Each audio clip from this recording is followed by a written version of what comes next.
আসসালামু আলাইকুম। ওয়েলকাম করছি বিজ্ঞানিকের নতুন আরো একটি ক্লাসে। আজকের ক্লাসে আমরা শিখব নবম দশম শ্রেণীর পদার্থবিজ্ঞানের অধ্যায় 5 অর্থাৎ পদার্থের অবস্থা ও চাপ। এই অধ্যায়ের কিছু টপিক সমূহ যেমন স্থিতিস্থাপকতা, বিকৃতি,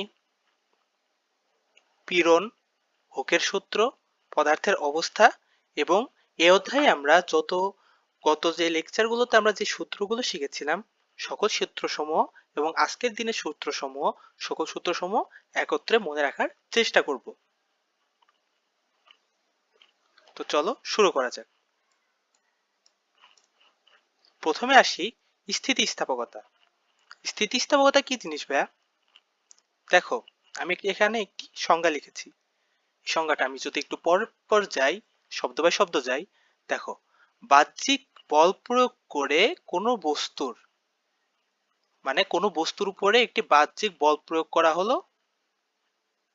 সাপোজ তুমি একটি বাহ্যিক বল প্রয়োগ করলে, দুই পাশ থেকেই তুমি সাপোজ এই বস্তুটিকে টানতেছো, মানে বল প্রয়োগ করতেছো। বস্তুর আকার বা আয়তন বা উভয়ের পরিবর্তনের চেষ্টা করলে, বস্তুর আকার পরিবর্তন কি, মানে বস্তুটি সাপোজ এখন আয়তাকার ক্ষেত্রে অবস্থায় আছে, এইটা তুমি আরো টেনে লম্বা করলে তাহলে এইটা আয়তক্ষেত্রটা কি হবে, আর একটু কি হয়ে যাবে, সরু হয়ে যাবে, মানে আরো চিকন হয়ে যাবে। এইটা তবে তুমি আকার পরিবর্তন করতেছো অথবা এটার আয়তন পরিবর্তন করতেছো। এই আয়তন যদি পরিবর্তনে তুমি চেষ্টা করো তাহলে এই বস্তুর মধ্যে এক ধরনের ধর্মের সৃষ্টি হয়।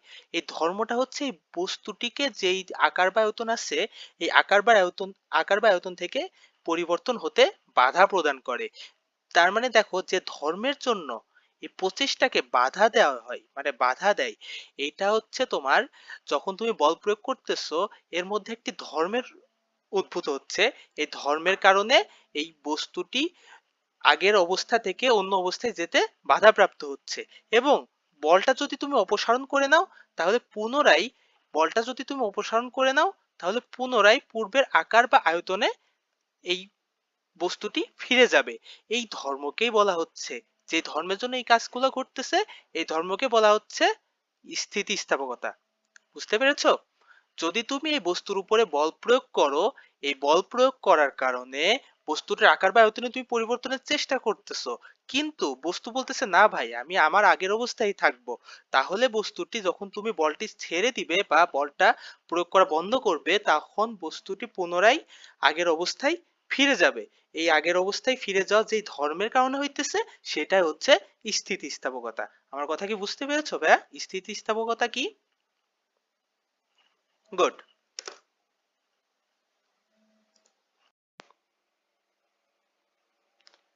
তাহলে স্থিতিস্থাপকতা বিষয়টা আমরা বুঝলাম। এবার চলো আমরা স্থিতিস্থাপক সীমা বলতে কি বোঝাই সেটা একটু জানার চেষ্টা করি। একটু খেয়াল করো,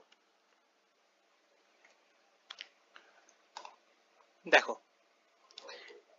স্থিতিস্থাপক সীমা হচ্ছে তুমি তো একটা বস্তুর উপরে বল প্রয়োগ করলে, বল প্রয়োগ করার পরে বস্তুর আকার পরিবর্তন হলো, তুমি যখন বলটি ছেড়ে দিলে তখন পুনরায় বস্তু তার পূর্বের আকারে ফিরে গেল। খুব ভালো কথা। কিন্তু যদি এমন হয় যে তুমি এত বেশি বল প্রয়োগ করলে যার কারণে বস্তুটি তার পূর্বের অবস্থায় ফিরে যাচ্ছে না, এই কথা বলতে আমি কি বোঝাচ্ছি ভাইয়া, একটু খেয়াল করো। দেখো, তোমরা সাপোজ একটি রাবারের কথা চিন্তা করো। তুমি এই রাবারকে একটু বল প্রয়োগ করলে, ভালো কথা, কিছুক্ষণ পরে এই রাবারটির আকৃতি কেমন হবে, সাপোজ এত বড় হয়ে গেল। যখন তুমি বলটি ছেড়ে দিলে তখন রাবারটি পুনরায় তার পূর্বের আকৃতিতে ফিরে গেল। কিন্তু যদি তুমি এত বেশি বল প্রয়োগ করেছো যে এই রাবারটি অনেক বড় হয়ে গিয়েছে, কিন্তু রাবারটি তার পুনরায় তার পূর্বের অবস্থানে ফিরে যাচ্ছে না, সে একটু বড় হয়ে গিয়েছে, তার মানে কি, তার আকৃতির পরিবর্তন ঘটেছে।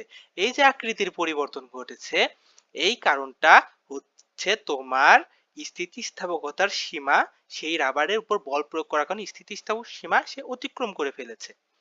তাহলে সংজ্ঞাটা কি হবে, যে সীমার বেশি বল প্রয়োগ করলে আর পূর্বের অবস্থায় সে ফিরে আসে না। সাপোজ তুমি একটা গার্ডার বা একটা রাবারকে তুমি এত বেশি বল প্রয়োগ করে টানতেছো, তুমি যখন মানে অতিরিক্ত বল প্রয়োগ করে টানার কারণে একটা সময় গার্ডারটি ছিঁড়ে যাচ্ছে, তার মানে কি সে তার স্থিতিস্থাপকতার সীমা সে অতিক্রম করে ফেলেছে। এই জন্য এই স্থিতিস্থাপক সীমা বলতে আমরা বোঝাচ্ছি যে যেই সীমার বেশি আমরা বল প্রয়োগ করতেছি, যে সীমার বেশি বল প্রয়োগ করা হলে আর সে পূর্বের অবস্থায় ফিরে যাবে না, তাকে আমরা স্থিতিস্থাপক সীমা বলবো। ঠিক আছে ভাইয়া? ওকে, এবার দেখো বিকৃতি কি জিনিস। এখন আমরা যে একটা বস্তুর উপরে বাইরে থেকে আমরা বল প্রয়োগ করতেছিলাম, এই যে বাইরে বল প্রয়োগ করলে বস্তুর আকার বা দৈর্ঘ্যের যে আপেক্ষিক পরিবর্তনটা হয়, আবার বলি, বাইরে থেকে বল প্রয়োগ করলে বস্তুর আকার বা দৈর্ঘ্যের যে আপেক্ষিক পরিবর্তনটা হয়, এই আপেক্ষিক পরিবর্তনকে আমরা বলবো বিকৃতি। এখন দেখো যে একটা বস্তুর সাপোজ দৈর্ঘ্য ছিল, এই দৈর্ঘ্যটুকু আমরা বলি এল, ঠিক আছে, এল নট। শুরুতে তার দৈর্ঘ্য ছিল এল নট, ঠিক আছে। এখন তুমি বল প্রয়োগ করলে বস্তুটির উপরে, তাহলে এই বস্তুটির দৈর্ঘ্য কেমন হবে? বেড়ে যাবে। তাহলে আমরা এই বস্তুর দৈর্ঘ্য বলতে পারি, আমরা এটাকে আমরা এল বলতে পারি সাপোজ। আচ্ছা, তাহলে এই বস্তুটির আকারের পরিবর্তন বা দৈর্ঘ্যের পরিবর্তন কতটুকু হয়েছে? এই যে বস্তুটি এত বড় হয়েছে প্লাস বস্তুটি আগে এতটুকু ছিল, তাহলে তার পরিবর্তন কতটুকু হয়েছে? এল মাইনাস এল নট। এটা তো ক্লিয়ার। এখন বলা হয়েছে বস্তুর দৈর্ঘ্যের যে আপেক্ষিক পরিবর্তনটা ঘটে। এখন আপেক্ষিক বিষয়টা কি? আপেক্ষিক বিষয়টা হচ্ছে শুরুতে যে অবস্থায় ছিল, আবার বলি, শুরুতে যে অবস্থায় ছিল সেই অবস্থার উপরে সে তার কতটুকু পরিবর্তন ঘটেছে, সেই অবস্থার উপর ভিত্তি করে তার কতটুকু পরিবর্তন ঘটেছে। আমরা বুঝলাম যে ঠিক আছে এল মাইনাস এল নট এতটুকু পরিবর্তন ঘটলো, তাহলে আপেক্ষিক পরিবর্তনটা কি হবে? শুরুতে যে অবস্থানটা ছিল ওই অবস্থানের উপরের পরিবর্তন, মানে তার সাপেক্ষে পরিবর্তন। তাহলে এল নটের সাপেক্ষে পরিবর্তন কি হচ্ছে? L minus L naught. তাহলে কি আমরা এই L minus L naught by L naught এই জিনিসটাকে আমরা কি বলতে পারতেছি? বিকৃতি। ঠিক আছে ভাইয়া? আচ্ছা, আর এল মাইনাস এল নট কে আমরা বলতে পারি ডেল এল, মানে এল এর পরিবর্তনটাকে বোঝাচ্ছে। আচ্ছা, তাহলে আমরা বিকৃতি বিষয়টা বুঝলাম। এবার আসো পীড়ন। পীড়ন জিনিসটা হচ্ছে একক ক্ষেত্রফল, একক ক্ষেত্রফল বিকৃতির কারণে। আবার বুঝো যে একটা সাপোজ একটা বস্তু, এই যে সেই বস্তুটি, তুমি বস্তুটির উপরে বল প্রয়োগ করলে, ঠিক আছে, এই বস্তুটির উপরে বল প্রয়োগ করার কারণে তার তো একটা পরিবর্তন হয়েছে, ক্ষেত্রফল সাপেক্ষে অথবা বস্তুর দৈর্ঘ্য সাপেক্ষে একটা পরিবর্তন তো হয়েছে, তাই না? এই যে বিকৃতিটা হইল, এই বিকৃতিটা হওয়ার পরে, আচ্ছা আমরা বলতো যে পদার্থবিজ্ঞানে নিউটনের তৃতীয় সূত্রটা কি? প্রত্যেক ক্রিয়ারই সমান ও বিপরীতমুখী একটি প্রতিক্রিয়া থাকে। তাহলে আমি যদি এখানে এফ বলে টানি, তাহলে ভিতরেও কি হবে?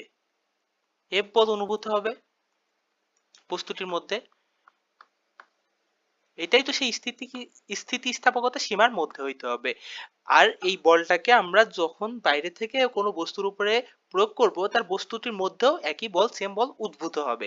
তাহলে বস্তুটির মধ্যে যে বলটা উদ্ভূত হচ্ছে, সেই বলটা প্রতি একক ক্ষেত্রফলের জন্য কতটুকু করে ক্রিয়া করতেছে, সেটাই হচ্ছে আমার পীড়ন, প্রতি একক ক্ষেত্রফলের বিকৃতির জন্য। তাহলে আমরা বলতে পারি যে পীড়ন আমরা যদি প্রয়োগ করি এফ বল, এবং এটি একক ক্ষেত্রফল, আমি সাপোজ সেজন্য ধরে নিলাম আমরা এই ক্ষেত্রফলের উপরে প্রয়োগ করা হচ্ছে, তাহলে এফ বাই এ এই জিনিসটা হচ্ছে পীড়ন। ঠিক আছে, এখন দেখো তো ভাই এফ বাই এ আমরা এর আগে কোথাও পড়েছি কিনা? এক্স্যাক্টলি, আমরা চাপ জিনিসটার ক্ষেত্রে বা প্রেসার জিনিসটার ক্ষেত্রে আমরা দেখেছিলাম P equal to F by A. তাহলে পীড়ন এক ধরনের কি? পীড়ন এক ধরনের চাপ। ঠিক আছে, এটা মনে রাখবা। আচ্ছা, আমরা বিকৃতি বুঝলাম, পীড়ন বুঝলাম। এবার আসো হুকের সূত্র। হুকের সূত্র আমাদের বিজ্ঞানী হুক সাহেব আমাদের মাঝে একটি সূত্র দিয়ে গেছেন। এখন সূত্রটা কি চলো আমরা একটু বুঝি। দেখো আমরা সূত্রটা একবারই লিখি, তোমরাও লেখো। স্থিতিস্থাপক সীমার ভিতরে, স্থিতিস্থাপক সীমা আমরা একটু আগে বুঝে আসলাম স্থিতিস্থাপক সীমা কি জিনিস। দেখো, স্থিতিস্থাপক সীমার ভেতরে পীড়ন বিকৃতির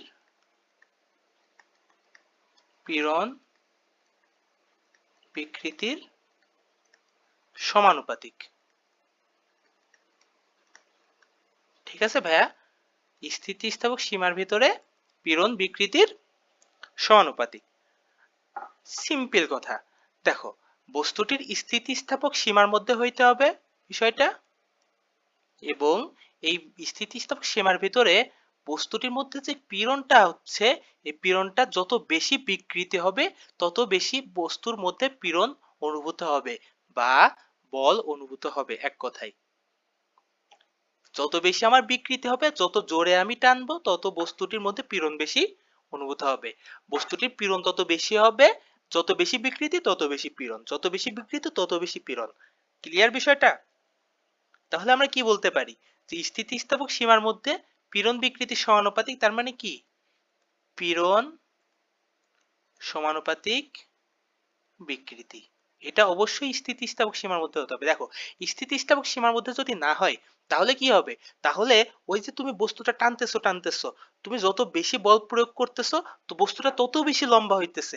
কিন্তু যদি তোমার ওই যে যদি ওই ভিতরে যে পীড়নটা উদ্ভূত হইতেছে না, ওই পীড়নটা কিন্তু স্থিতিস্থাপক সীমার বাইরে গেলে ওই পীড়নটার বেশি অনুভূত হবে না। যত বেশি বিকৃতি হোক না কেন তত বেশি পীড়নটা অনুভূত হবে না। তখন তুমি যে আকৃতি দাও বস্তুটি সেই আকৃতি নিবে। বুঝতে পারছো আমার কথা? যদি সেটা তুমি স্থিতিস্থাপক সীমার বাইরে চলে যাও। আচ্ছা, তাহলে স্থিতিস্থাপক সীমার ভেতরে পীড়ন বিকৃতির সমানুপাতিক। তাহলে আমরা এখান থেকে কি লিখতে পারি, বা পীড়ন সমান, যদি সমানুপাতিক চিহ্ন আমরা উঠিয়ে দিই তাহলে কি আসে, একটা ধ্রুবক। তাহলে পীড়ন সমান ধ্রুবক গুণ কি বলো, বিকৃতি। ক্লিয়ার বিষয়টা? যদি তুমি সমানুপাতিক একটি চিহ্ন উঠিয়ে দাও তাহলে এখানে একটি সমান চিহ্ন দিয়ে এখানে একটি ধ্রুবক আসবে। আচ্ছা, এখন দেখো এখানে একটা বিষয় একটু মনে রাখবা তোমরা, যে প্রত্যেক পদার্থের পীড়ন এবং বিকৃতির সাথে সম্পর্কযুক্ত, পীড়ন এবং বিকৃতির সাথে সম্পর্কযুক্ত এই যে ধ্রুবকটা আছে, এই ধ্রুবককে আমরা কি বলবো জানো? এই ধ্রুবককে আমরা বলবো স্থিতিস্থাপক গুণাঙ্ক। ঠিক আছে ভাইয়া, এই ধ্রুবককে আমরা বলবো স্থিতিস্থাপক গুণাঙ্ক। আচ্ছা, এবার আসো আমরা এই হুকের সূত্র একটু ম্যাথমেটিক্যালি আমরা একটু আগাই। দেখো একটু খেয়াল করো, সাপোজ ধরো এল নট দৈর্ঘ্যের একটি বস্তু আমরা যদি এখানে একটু আঁকাই, দেখো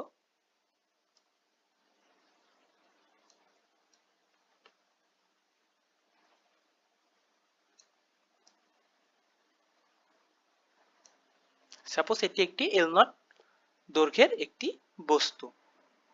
তুমি এই বস্তুটিতে কি করলা, ডব্লিউ ভরের একটি ওজন তুমি নিচ্ছে, ডব্লিউ ভরে বা ডব্লিউ ওজনের একটি ভর তুমি বস্তুটির সাথে নিচে লাগিয়ে দিলা। তাহলে কি হবে বলতো, বস্তুটি কি, বস্তুটির দৈর্ঘ্যের পরিবর্তন হবে না একটু? দেখো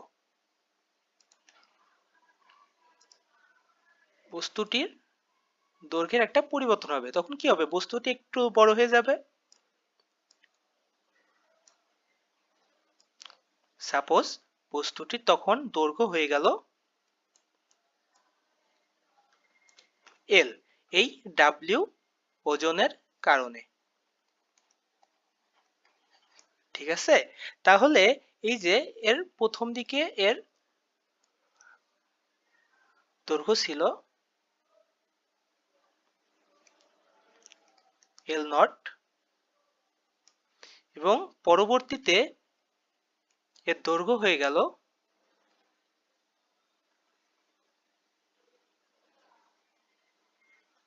এল। বুঝতে পেরেছো আমার কথা? তাহলে এর মধ্যে যে বিকৃতিটা হচ্ছে, বিকৃতিটা কি বলতো তাহলে? বিকৃতিটা কি? বিকৃতিটা হচ্ছে L minus L naught by L naught. একটু আগে আমরা শিখে আসলাম। আচ্ছা, এখন যদি বলি যে বস্তুটির এই বিকৃতি হওয়ার কারণে বা বস্তুটি এই আকার পরিবর্তন হওয়ার কারণে বস্তুটির মধ্যে একটি বল অনুভূত হচ্ছে, বলটা হচ্ছে টি। ঠিক আছে, বস্তুটির মধ্যে টি বল অনুভূত হচ্ছে, তাহলে এর পীড়ন কত হবে?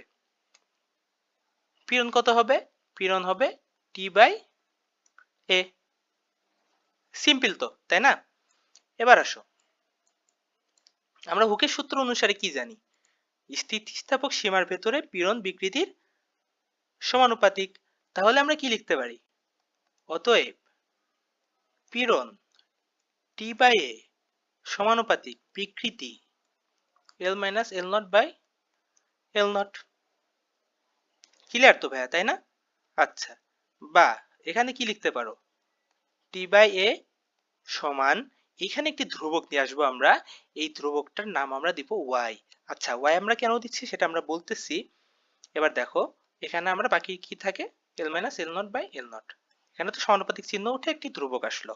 আচ্ছা, এই ওয়াই কে বলা হয় কি জানো? স্থিতিস্থাপক গুণাঙ্ক। এই ওয়াই কে বলা হয় ইয়াংস মডুলাস। বিজ্ঞানী ইয়াং সাহেবের নাম অনুসারে এই নামকরণটা করা হয়েছে। তাহলে এই স্থিতিস্থাপক গুণাঙ্ককে আমরা কি বলবো? ইয়াংস মডুলাস অথবা ইয়াং এর গুণাঙ্ক। ঠিক আছে, এখানে ওয়াই হচ্ছে ইয়াংস মডুলাস। এই ইয়াংস মডুলাস বিভিন্ন পদার্থের ক্ষেত্রে, ভিন্ন ভিন্ন বস্তুর ক্ষেত্রে ভিন্ন ভিন্ন মান আসবে। আচ্ছা, এটা হচ্ছে আমার সেই হুকের সূত্রের ম্যাথমেটিক্যাল রূপ। ক্লিয়ার ভাইয়া? ওকে, এবার দেখো যে আয়তনের ক্ষেত্রে আমরা একটু চিন্তা করি। আয়তনের ক্ষেত্রে কি হবে? আয়তনের ক্ষেত্রে ধরো যে ভি নট আয়তনের, সাপোজ একটা গ্যাস, ভি নট আয়তনের একটা গ্যাস একটা সিলিন্ডার, একটা সিলিন্ডারের মধ্যে আছে। ঠিক আছে, এটা একটা সিলিন্ডার। ঠিক আছে, এই সিলিন্ডারের মধ্যে ভি নট আয়তনের একটি গ্যাস আছে। এই গ্যাসে সাপোজ তুমি পি পরিমাণ চাপ প্রয়োগ করলা। কি পরিমাণ? পি।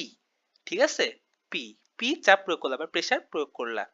এই চাপ দেওয়ার কারণে গ্যাসের আয়তন কমে, উপর থেকে এরকম চারদিক দিয়ে পি চাপ প্রয়োগ করার কারণে, ঠিক আছে, গ্যাসের আয়তন কমে সাপোজ এই আগে তো ভি এই পর্যন্ত ছিল, এখন এটা ভি এই পর্যন্ত চলে আসছে আয়তন।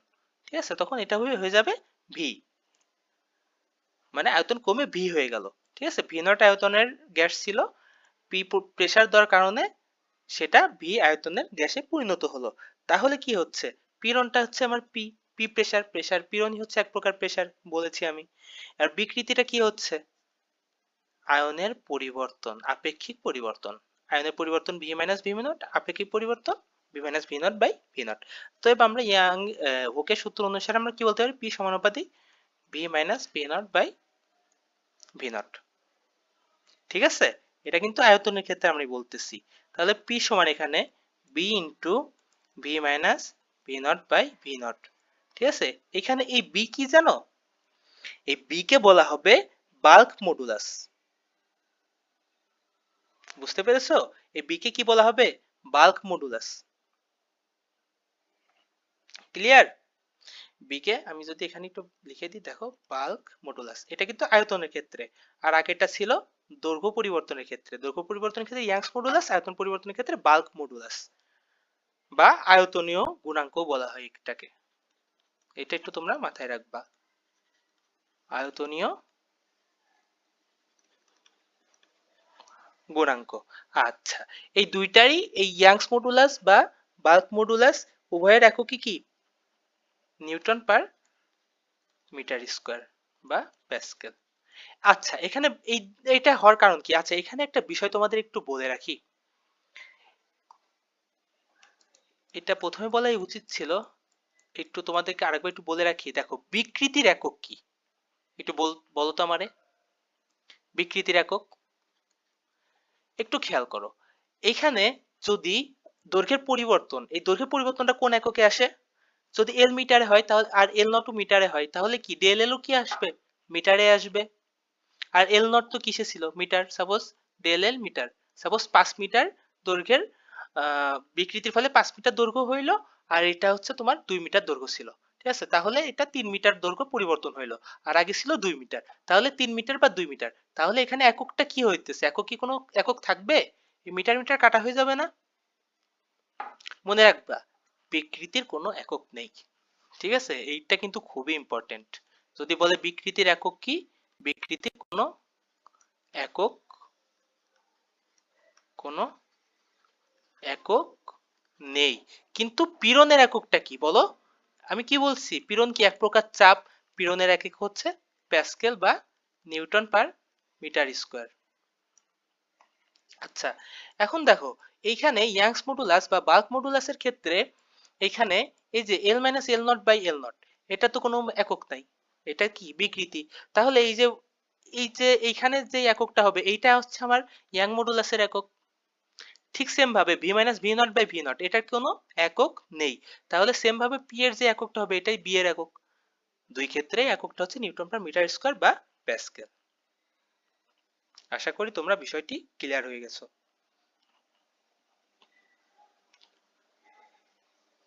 ওকে, এবার আসো পদার্থের অবস্থা। পদার্থের অবস্থার মধ্যে আমরা শিখব পদার্থের আণবিক গতিতত্ত্ব সম্পর্কে। ঠিক আছে ভাইয়া? আচ্ছা, এখানে একটু লিখি যে পদার্থের পদার্থের আণবিক গতিতত্ত্ব, পদার্থের আণবিক গতিতত্ত্ব। আচ্ছা, পদার্থের আণবিক গতিতত্ত্ব বিষয়টা কি? পদার্থের আণবিক গতিতত্ত্ব বিষয়টা হচ্ছে পদার্থের অণুগুলো কি থাকে, একটা পদার্থের মধ্যে তরল পদার্থ বলো বায়বীয় পদার্থ বলো, এই পদার্থগুলোর মধ্যে একটা যে কণাগুলো থাকে এই কণাগুলো সবসময় গতিশীল অবস্থায় থাকে। এই গতিশীল যে অবস্থায় থাকে এই যে ধারণাটা করে নেওয়া, এটা হচ্ছে পদার্থের আণবিক গতিতত্ত্বের একটি মূল বিষয়। এখন এই পদার্থের আণবিক গতিতত্ত্বের কিছু বিষয় থাকে, ঠিক আছে, কিছু তত্ত্ব থাকে। এই তত্ত্বগুলা কি কি? প্রথম তত্ত্ব মনে রাখবা, যে কোনো পদার্থ অসংখ্য ক্ষুদ্র ক্ষুদ্র কণার সমন্বয়ে গঠিত, যাদেরকে বলা হয় অণু। আমি এখানে সংক্ষেপে লিখে দিব, তোমরা আমার কথা লিখে নিবে। আবার বলছি, যে কোনো পদার্থ অসংখ্য ক্ষুদ্র ক্ষুদ্র কণার সমন্বয়ে গঠিত, এই কণাকে বলা হয় অণু। আর এই অণুগুলো এত ক্ষুদ্র ক্ষুদ্র যে তাদেরকে বিন্দুবৎ বিবেচনা করা হয়, মানে অনেক ছোট ছোট অণুগুলা, অনেক মানে বিন্দুবৎ, এক কথা আমি যদি লিখি বিন্দুবৎ। ওকে, এদেরকে বিন্দুবৎ বিবেচনা করে, মানে অনেক ছোট ছোট ছোট ছোট বিবেচনা করা হয়।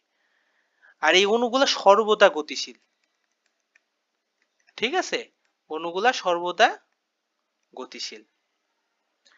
আচ্ছা, এইবার আসো, দেখো গ্যাসের ক্ষেত্রে অণুগুলা, একটা গ্যাসীয় পদার্থের ক্ষেত্রে অণুগুলা কি থাকে? অনেক দূরে দূরে থাকে। এদের জন্য এদের মধ্যে কোনো মধ্যকার আকর্ষণ বা বিকর্ষণ বল কাজ করে না।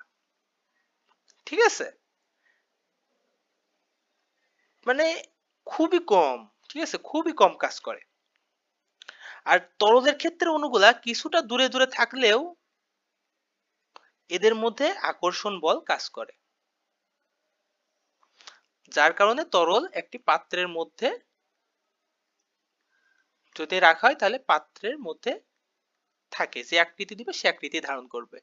কিন্তু বায়বীয় পদার্থ যদি কোনো তুমি পাত্রের মধ্যে রাখো, পাত্রটা যদি খোলা অবস্থায় থাকে তাহলে বায়বীয় পদার্থ বাইরে বের হয়ে যাবে, কারণ পদার্থের মধ্যে এই অণুগুলোর মধ্যে কোনো আকর্ষণ নেই বললেই চলে। আচ্ছা, কিন্তু কঠিন পদার্থের অণুগুলো খুবই কাছাকাছি অবস্থান করে। এই কঠিন পদার্থের অণুগুলো খুবই কাছাকাছি অবস্থান করার কারণে তাদের মধ্যে তীব্র আকর্ষণ বল কাজ করে। এই তীব্র আকর্ষণ বল কাজ করে বিধায় কঠিন পদার্থের নিজস্ব আকার ও আয়তন আছে। ঠিক আছে, বিভিন্ন পদার্থ, এখানে বিভিন্ন পদার্থ সম্পর্কে আলোচনা। তাহলে আমার কথা কি বুঝতে পেরেছো? ওকে, এখন লাস্টলি যে বিষয়টা আসে সেটা হচ্ছে গ্যাসীয় এবং তরল পদার্থের ক্ষেত্রে অণুগুলো এলোমেলোভাবে ছোটাছুটি করে বলে, গ্যাসীয় এবং তরল পদার্থের ক্ষেত্রে অণুগুলো এলোমেলোভাবে ছোটাছুটি করে বলে এরা পরস্পরের সাথে এবং পাত্রের দেয়ালের সাথে সংঘর্ষে লিপ্ত হয়। এটা সিম্পল বিষয়, এটা সিম্পল বিষয়। একটা পাত্রের মধ্যে তুমি কঠিন পদার্থ রাখলা, সাপোজ ইট রাখলা, এটা কি পাত্রের দেয়ালের সাথে কোনো সংঘর্ষ খাবে? খাবে না। কিন্তু তরল পদার্থ রাখলা, সাপোজ তুমি পানি রাখলা, তাহলে পাত্রের দেয়ালের সাথে কি হবে? সংঘর্ষ লাগবে। আর বায়বীয় পদার্থের ক্ষেত্রে তো সেটা আরো বেশি, অণুগুলো বাইরে চলে যাওয়ার চেষ্টা করবে, পাত্রের গায়ে ধাক্কা দিবে। ওকে, এইবার আসো পদার্থের চতুর্থ অবস্থা। পদার্থের চতুর্থ অবস্থা, আচ্ছা আমরা তো জানি পদার্থের তিনটে অবস্থা, কঠিন, তরল এবং বায়বীয়। কিন্তু পদার্থের আরো একটি অবস্থা আছে, সেটা কি জানো? সেটাকে বলা হয় প্লাজমা। এই প্লাজমা হচ্ছে পদার্থের ফোর্থ স্টেট বা চতুর্থ অবস্থা। এই প্লাজমা আসলে জিনিসটা কি? এই প্লাজমা হচ্ছে অতি উচ্চ তাপমাত্রায়, অনেক অনেক তাপমাত্রায় একটি আয়নিত গ্যাস। ঠিক আছে, অতি উচ্চ তাপমাত্রায়, অতি উচ্চ তাপমাত্রায় আয়নিত গ্যাস, মানে গ্যাসীয় পদার্থটা আয়নে পরিণত হয়ে যাবে। অতি উচ্চ তাপমাত্রায় আয়নিত গ্যাস, এটার একটা উদাহরণ হচ্ছে সূর্য।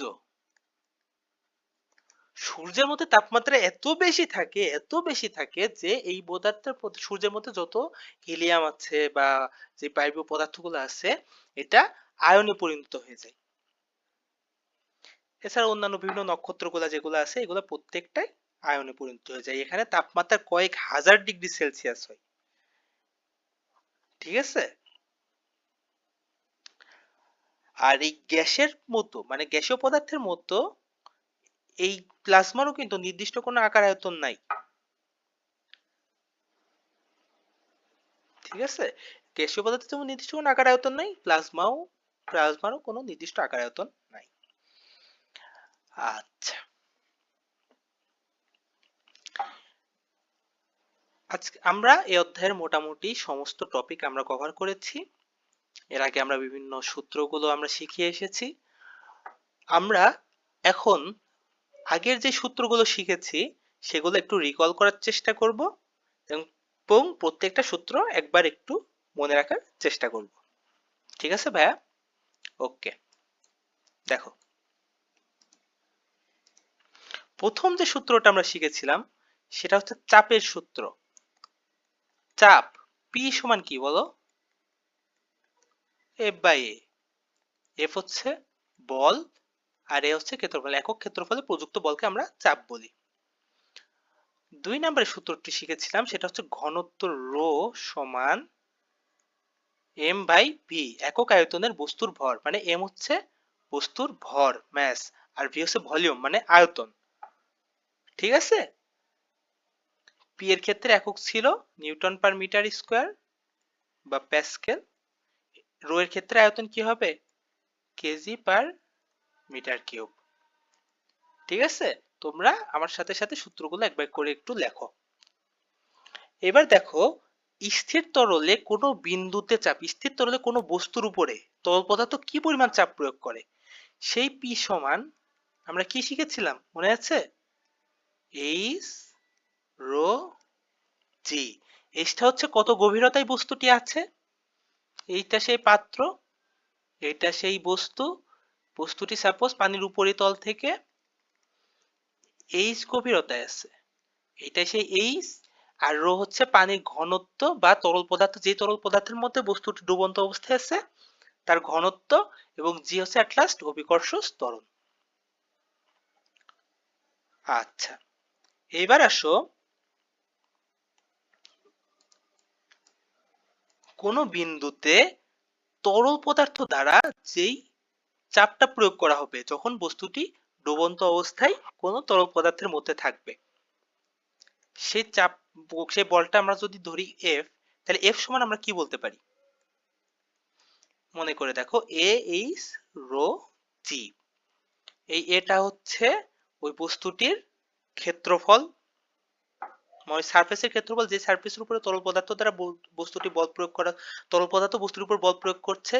এইচ হচ্ছে কত দূর, কত উচ্চতা বা কত গভীরতায় বস্তুটি আছে, রো হচ্ছে তরল পদার্থের ঘনত্ব, জি হচ্ছে অভিকর্ষ ত্বরণ। আচ্ছা, এবার দেখো এই এফ সমান এইচ রো জি, এটা তো বলা যায়। আর এ এইচ মানে কি? এই এ এইচ মানে কি শিখছিলাম মনে আছে? ক্ষেত্রফল গুণ উচ্চতা, এটা মানে কি? আয়তন, তার মানে ভি রো জি। ওকে, এবার আসো যে আমরা প্যাসকেলের একটি সূত্র শিখেছিলাম, মনে আছে? কি ছিল সেটা? F two by F one সমান A two by A one. এখানে এফ টু কি? ওই যে তোমার দুইটি পাত্র এরকম যুক্ত অবস্থায় আছে, তোমার এখানে তুমি একটা ছোট পিস্টনে তুমি এফ ওয়ান বল প্রয়োগ করলা, আর বড় পিস্টনে এফ টু বল অনুভূত হচ্ছে। এখানে নিচের দিকে এফ ওয়ান বল প্রয়োগ করলা, আর বড় পিস্টনে এফ টু উপরের দিকে অনুভূত হচ্ছে। এখানে সাপোজ তরল পদার্থ অথবা বায়ু পদার্থ দ্বারা পূর্ণ আছে, তাহলে এফ ওয়ান বল তুমি এখানে প্রয়োগ করলা ছোট পিস্টনে, তাহলে এফ টু বল বড় পিস্টনে অনুভূত হচ্ছে। ওকে, আর এ ওয়ান হচ্ছে ছোট পিস্টনে যে এই অংশটুকুর ক্ষেত্রফল, আর এফ টু হচ্ছে, সরি এ টু হচ্ছে বড় পিস্টনে বা বড় পাত্রের এই অংশটুকুর যে সারফেসের উপর বলটি প্রযুক্ত হচ্ছে তার ক্ষেত্রফল। ঠিক আছে? আচ্ছা, আর আজকে কি কি শিখলাম মনে আছে? আজকে শিখেছি প্রথমে বিকৃতি। বিকৃতি সমান কি? বিকৃতি সমান বলো, L minus L naught by L naught. বিকৃতির কোনো একক নেই। তারপরে পীড়ন সমান কি? পীড়ন সমান এফ বাই, সিম্পল আমরা শিখেছি।